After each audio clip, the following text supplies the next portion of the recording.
금요일에 새벽에 만난 하나님 오신 여러분들을 우리 예수님의 이름으로 축복하고 환영합니다. 같이 기도하겠습니다. 하나님 감사합니다. 좋은 날입니다. 이 금요일에도 하나님을 또 만납니다. 새로운 말씀을 주시고 또 새로운 인사이트를 주시면서 우리에게 도전하시는 하나님을 말씀으로 만납니다.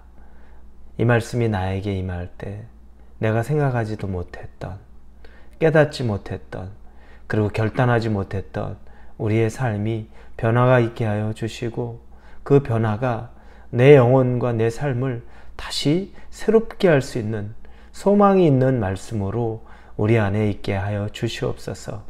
말씀은 능력입니다. 능력은 증거로 나타납니다.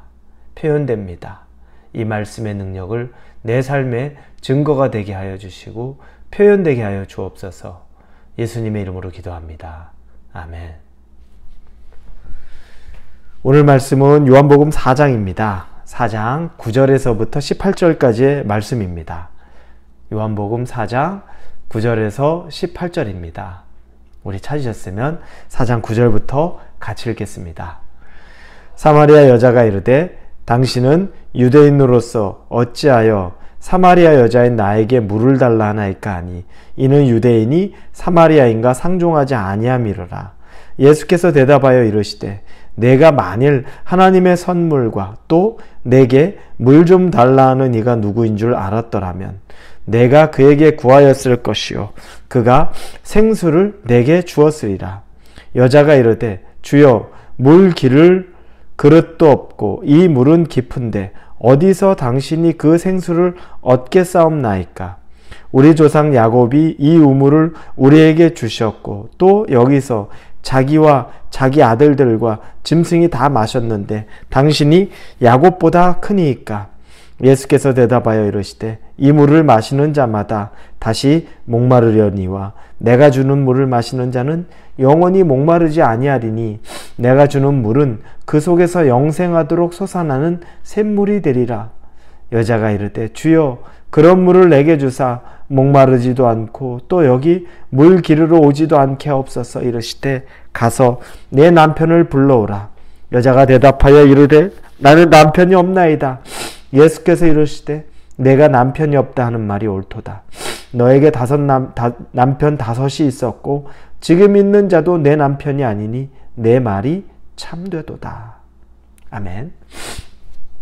예수님이 사마리아 여인에게 물을 달라고 어제 요청을 했죠. 목마른 예수님이 그 여인에게 물을 달라고 말합니다. 그런데 이 물을 달라고 요청받은 여인이 예수님에게 하는 반응이 조금 짜증 섞여 있어요. 왜 사마리아 사람인 나한테 물을 달라고 합니까? 유대인은 사마리아 사람하고 상종하지 않지 않습니까? 그러니까 이 여인은 자기의 어떤 민족적으로나 또 개인적인 상처로나 지금 이렇게 반응이 날카롭게 나가고 있는 겁니다. 본인의 삶도 우리가 알고 있지만 굉장히 괴로운 삶이었고 그리고 자기 민족적으로도 유대인하고 이렇게 좋을 수 없죠. 그래서 반응이 이렇게 아주 날석에 나옵니다. 여러분, 상처가 있고 또 괴로움이 많으면 반응이 이렇게 나갑니다. 여러분 주변에 볼 때 왜 저렇게 반응하지? 왜 저렇게 민감해라고 할 때 어떨 때에는 그 아픔을 좀 이해해 줄 필요도 있습니다. 왜냐하면 너무 괴로울 때, 너무 힘들 때, 또 너무 상처가 깊을 때 그럴 수도 있다는 겁니다. 우리가 다른 사람을 볼 때 그 사람의 마음을 다 이해할 수는 없겠지만 그래도 그 아픔의 깊이가 좀 있다면, 여러분이 최소한 알고 있는 부분이 있다면 조금 더 너그러운 마음, 조금 더 그 마음을 헤아려주는 그 마음으로 우리 다른 사람을 한번 바라볼 수 있기를 바랍니다. 그런데 예수님께서 지금 이렇게 물을 요청하고 있는데 이 여인이 날선 반응하는데 예수님은 안타까워합니다. 그러면서 지금 당신 앞에 그 여인 앞에 있는 사람이 누구인지 알지 못하기 때문에 하고 있는 그 여인의 반응이 예수님은 안타까운 거죠. 그래서 10절에 보니까 또 내게 물 좀 달라는 이가 누구인 줄 알았더라면 내가 그에게 구하였을 것이고 그가 생수를 내게 주었으리라. 안타까운 거죠.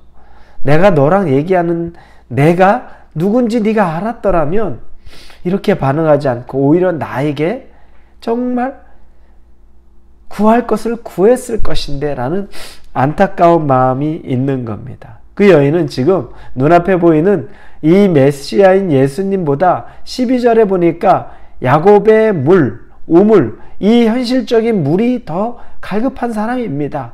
그 얘기를 꺼내고 있습니다. 그런데 중요한 건 뭡니까? 그 물은 마셔도 갈증이 나는 물이라는 겁니다. 한번 마시면 갈증이 없어질까 싶은데 그 물은 계속 갈증이 납니다. 그 여인은 자신의 인생에 남편이 5이 있었고 지금 살고 있는 남자, 6번째 남자도 남편이 아니라는 겁니다. 이 여인의 입장에서는 첫 번째 결혼에 실패하고 두 번째 결혼을 하면서 그러면 나아지겠지, 내가 좀 좋아지겠지, 그렇게 또 실패하고 세 번째, 네 번째, 5번째, 6번째 가면서 계속 그 자신의 삶을 결혼이 채워줄 수 있고 남편이 채워줄 수 있겠다는 그 마음으로 살았는데 지금까지 채워지지 않는 것을 경험한 겁니다. 여러분, 이 갈증이 우리에게도 있습니다. 어떤 사람은 돈만 있으면 되겠지라고 합니다. 그런데 누가복음에 보면 삭개오가 나오죠. 돈이 많았던 사람인데 그 사람은 돈으로 자기의 갈증이 채워지지 않아서 예수님을 찾으러 뽕나무 위에 올라가서 예수님을 만나고 그렇게 악착같이 모았던 돈을 예수님 앞에 예수님을 만나고 난 이후에 사람들에게 나누어 주겠다고 말합니다. 성공도 그렇습니다. 구약의 사울왕, 가진 것 없이 모든 것 다 가졌던, 정말로 빼놓을 수 없이 모든 권력과 재물과 모든 걸 다 가졌던 사람이 그러면 만족할 것 같은데 자기 다음의 왕위가 아들 요나단이 아닌 다윗이 가져갈까 봐 전전긍긍하면서 악귀에 씌워서 이 다윗을 죽이려고까지 하던 사람. 또 우리가 요즘에는 우리 자녀들 두면 그래서 자녀에게서 보상도 받으려고 하고 자녀가 바로 있으면 자녀를 통해서 내가 만족도 하려고 하는데 그런데 나중에 보면 실망합니다. 오히려 그렇게 자녀만 바라보고 살았는데 그 자녀가 더 서운하게 만들고 더 나를 쓸쓸하고 슬프게 만드는 경우들을 주변에서 너무 많이 봅니다.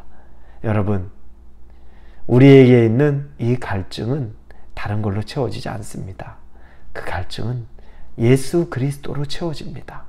이 사마리아 여인이 너무너무 극명하게 보여줬고 제가 앞에 언급한 많은 사람들이 그것들을 보여주고 있습니다. 여러분도 마찬가지입니다. 여러분이 가진 갈증, 그것만 되면 다 해결되고 다 평안하겠지? 절대 그렇지 않습니다.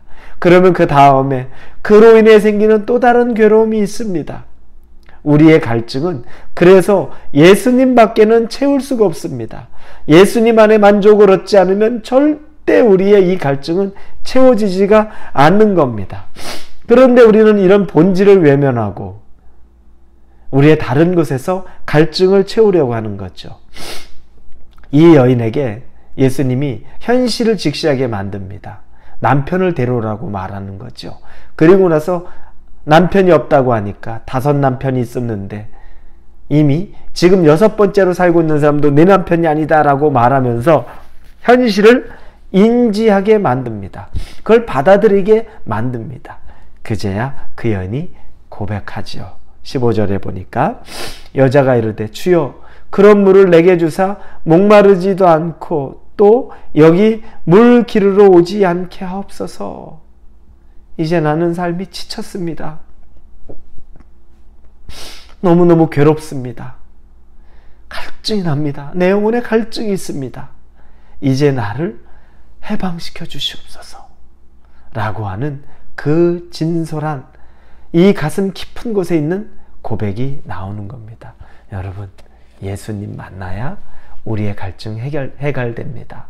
여러분에게 있는 지금 문제들도 예수님 만나야 여러분이 이 문제에 넘어선 여러분의 그 근원적인 갈증이 해결된다는 것을 꼭 믿으시고 눈앞에 있는 문제에 집중하기 이전에 오히려 예수님을 더 바라볼 수 있기를 우리 예수님 이름으로 축원합니다. 기도하겠습니다.